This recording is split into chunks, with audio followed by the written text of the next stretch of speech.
यह श्रमण संस्कृति जो भारत में अनादिकाल से प्रवाहमान होती आई, जिसका मूल उद्देश्य एक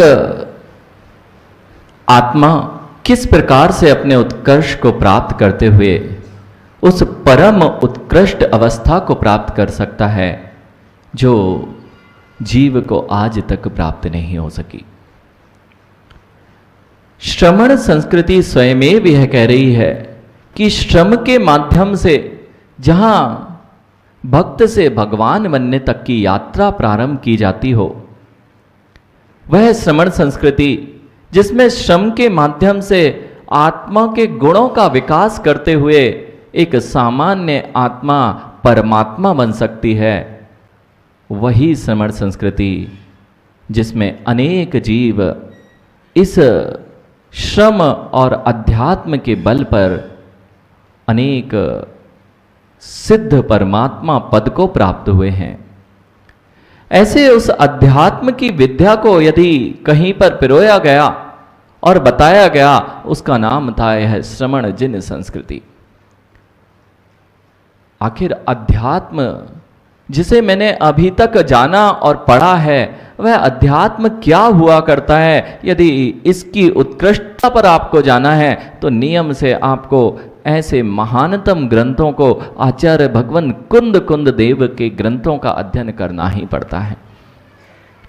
जीव कब अपने सारी बाह्य बुद्धि को छोड़कर अंतरंग की ओर जब पहुंच जाता है, तब वह अपनी अंतरंग की उस विशुद्धि को प्राप्त करता है जो उसे शुद्ध होने का मार्ग प्रशस्त करती है। मैं आज तक जो भी ज्ञान किया, यह तो जानता आया कि यह करना और यह नहीं करना, धर्म क्या होता है और दर्शन क्या होता है, इस बात पर यदि विचार किया जाए तो आपको स्पष्ट हो जाएगा। धर्म यह कह रहा है आपसे कि ये कीजिए, ये नहीं कीजिए।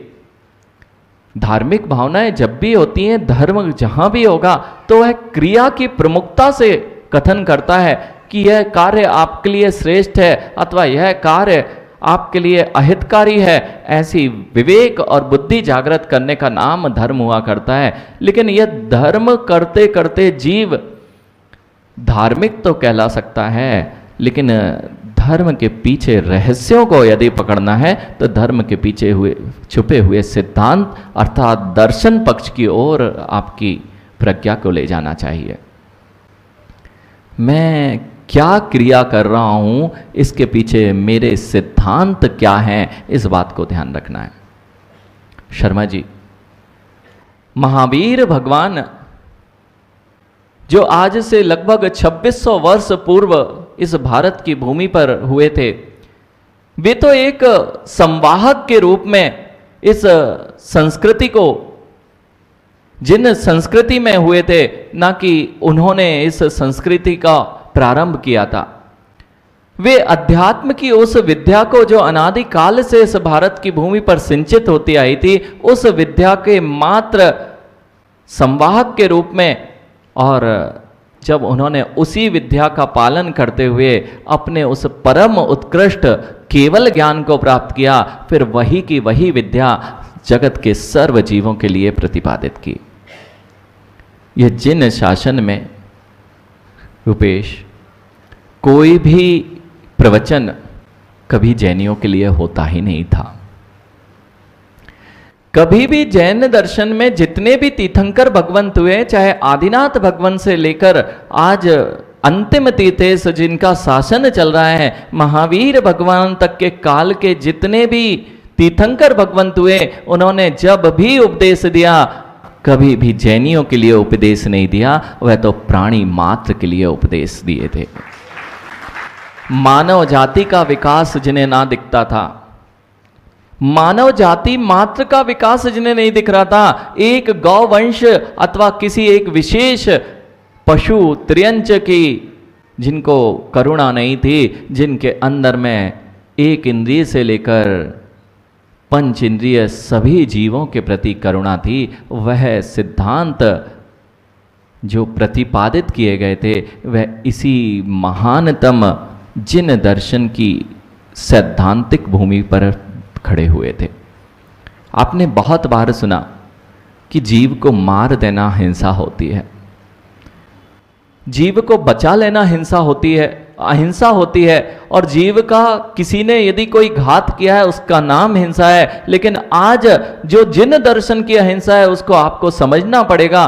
4 प्रकार से जीव अहिंसक हो सकता है, 4 प्रकार से, बिल्कुल 4 प्रकार से जीव अहिंसा की प्रवृत्ति कर सकता है। मूल रूप से, स्थूल रूप से जैसे आप जानते हैं, वह तो मात्र अभी कायिक अहिंसा को जानते हैं। किसी पर मैंने घात किया है तो वह हिंसक प्राणी, और किसी को मैंने बचा लिया तो अहिंसक है। अभी अभी शर्मा जी ने एक बात कही, यदि इस संपूर्ण विश्व को अनेक प्रकार की विपत्तियों से बचाना है और इस जगत को शांति स्थापित करना है, अनेक देशों में युद्ध चल रहे हैं, अनेक देशों में अनेक प्रकार की हिंसा का तांडव मचा हुआ है।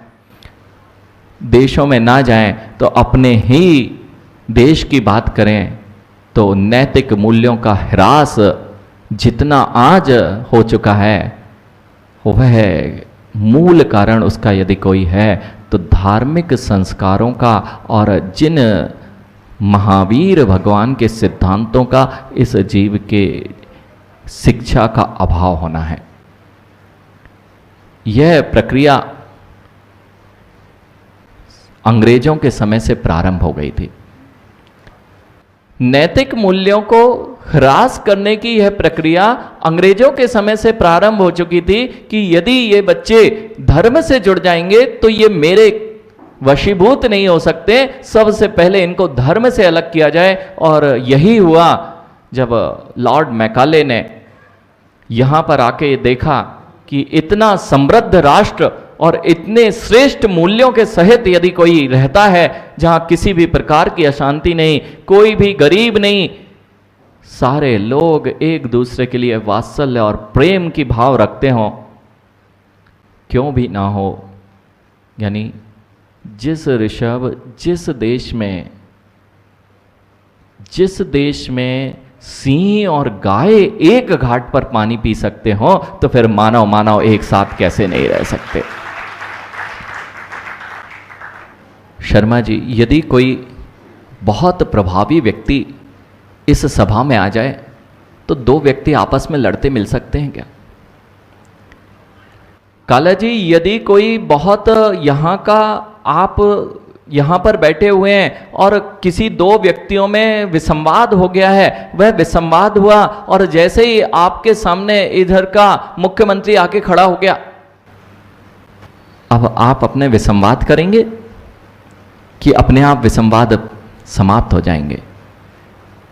अनेक प्रकार के विसंवाद यदि कोई सामान्य पुण्यशाली जीव यदि आ जाता है तो अपने आप विसंवाद वहां पर विश्रांति को प्राप्त हो जाते हैं। फिर तो जब सामान्य पुण्य को लेकर सब लोग एक दूसरे के बैर को भूल सकते थे, तो वे महापुण्यशाली महावीर भगवान जब इस धरा पर विचरण करते थे तो क्या आश्चर्य है कि नेवला और सांप और मोर और गाय और सिंह एक घाट पर पानी पी लिया करते हो। इसमें कौन सा बड़ा आश्चर्य है। अभी जिसको दुनिया अहिंसा के नाम पे जानती है, इतना अहिंसा अगर मात्र जियो और जीनो देव का सिद्धांत दुनिया को समझ में आ जाए, ये तो मात्र कायिक अहिंसा की बात थी। पाटनी जी, कायिक अहिंसा की बात थी, जियो और जीने दो, इतना समझ में आ जाए तो लोग देशों में खुशहाली आना प्रारंभ हो जाए, एक दूसरे के जो झगड़े चल रहे हैं वह शांति स्थापित हो जाए। इसके ऊपर की अहिंसा तो अभी दुनिया को पता ही नहीं थी। कायिक अहिंसा के ऊपर भी कुछ अहिंसा हो सकती है, उसका नाम है वाचनिक अहिंसा और मानसिक अहिंसा। वाचनिक अहिंसा और मानसिक अहिंसा, वचनों से भी किसी के प्राण नहीं लूंगा, वचनों से भी किसी के दिल को आहत ना पहुंचे, उसका नाम है वाचनिक अहिंसा। ये प्रज्ञा अगर जीव के अंतरंग में जागृत हो जाए तो बाहर के विसंवाद तो हो ही नहीं सकते। एक दूसरे पर वार करना तो बहुत दूर की बात है, पहले शब्दों के बाण ये छोड़ना बंद हो जाए तो शायद सारा काम बन जाए। जब जब महाभारत जैसे युद्ध हुए हों अथवा अनेक प्रकार के जो भी युद्ध होते हैं, सबसे पहले वाक युद्ध सामने खड़ा होता है। और वाक युद्ध तभी होता है जब मैं क्रूर हो जाता हूं और अपने वचनों में वह प्रवृत्ति करने लगता हूं जिससे सामने वाले का बाण से तो मात्र शरीर पे भेदन होता है और तुम्हारी वाणी से उसके हड्डी तक चीरने की ताकत अगर किसी में है तो है वाणी में हुआ करती है। हाँ पंडित जी, वाणी में वह ताकत है जो एक भाव तक काम नहीं करती है, आपके साथ अनेक अनेक भावों तक वह घाव आपके अंतरंग में बैठा रहता है। यह जिन संस्कृति हो अथवा यह भारतीय संस्कृति की कोई भी संस्कृति हो, सठ दर्शन हो, यह संस्कृति क्यों आस्तिक कहलाती है? क्योंकि यह पुनर्जन्म को मानती है। इसलिए मैंने कहा यदि वाणी के घाव किसी को लग गए हैं तो मात्र इस भाव तक पीड़ा नहीं देते हैं, वाण के घात तो इसी भाव तक पीड़ा देते हैं, लेकिन वाणी के घात तो भवों भवों में जीव को पीड़ा दिया करते हैं। इसलिए कायिक अहिंसा से ऊपर कोई अहिंसा है, उसका नाम है वाचनिक अहिंसा। ज्ञानियों तीन प्रकार के लोग दिख रहे थे लोक में अच्छा बताने के लिए। जगत में गांधी जी हुए और गांधी जी ने शांति स्थापित करने के लिए अहिंसा की बात की और अहिंसा की बात भी की और उन्होंने तीन बातें आपके सामने रखी। यदि जीव बुरा ना देखे तो काम बन जाएगा, बुरा ना देखे, बुरा ना सुने और बुरा ना बोले।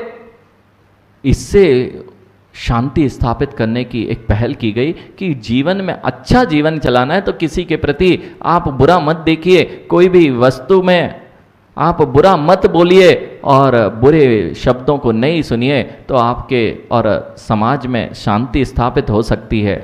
लेकिन इससे भी ऊपर यदि कुछ था, नवनीत गांधी जी के 3 बंदर उपदेश दे रहे थे, बुरा मत देखो, बुरा मत सुनो, बुरा मत बोलो।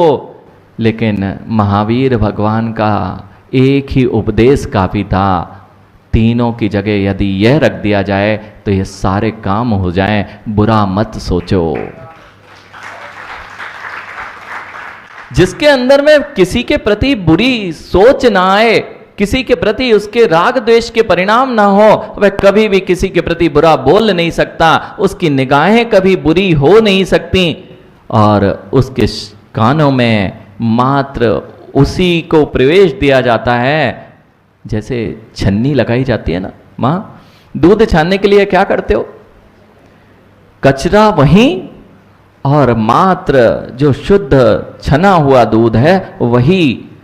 ऐसे ही मां, जैसे जैन होने के नाते आप पानी छान के पीते हो, ऐसे वाणी भी छान के बोलना चाहिए और अपने कानों में वही शब्द लेना चाहिए जो छने हुए हैं।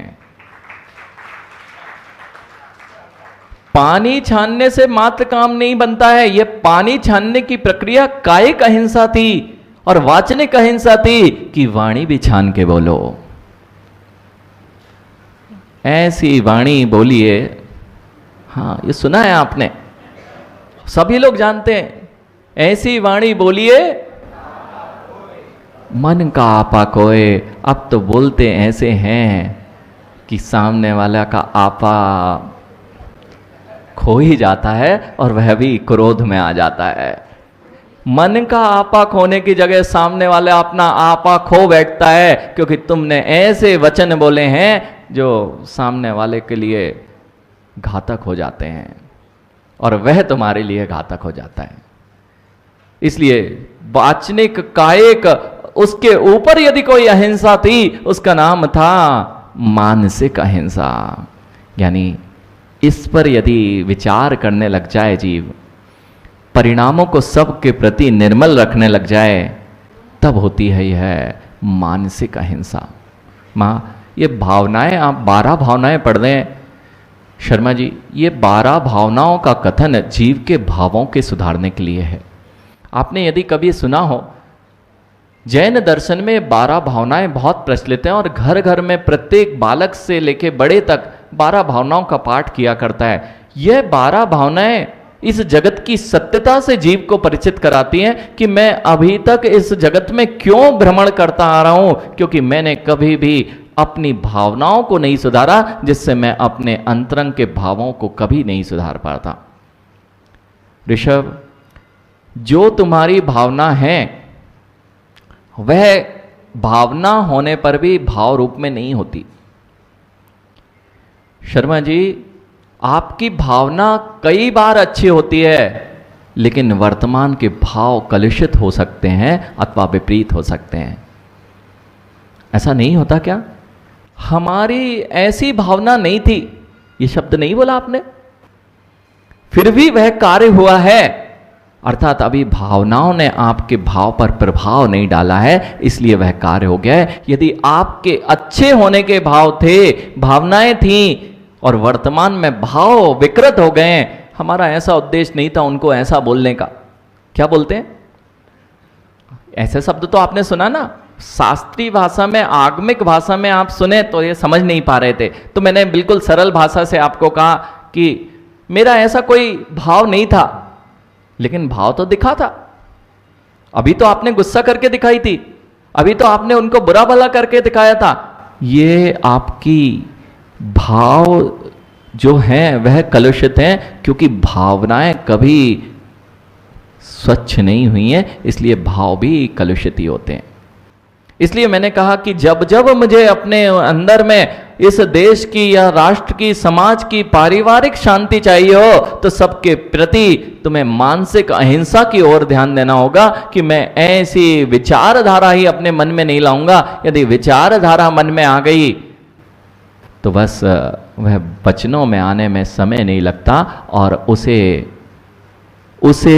काय की प्रवृत्ति में होने में देर नहीं लगती। आपको पता ही नहीं कितनी भावनाएं आपकी लौकिक जगत से प्रभावित हो जाती हैं।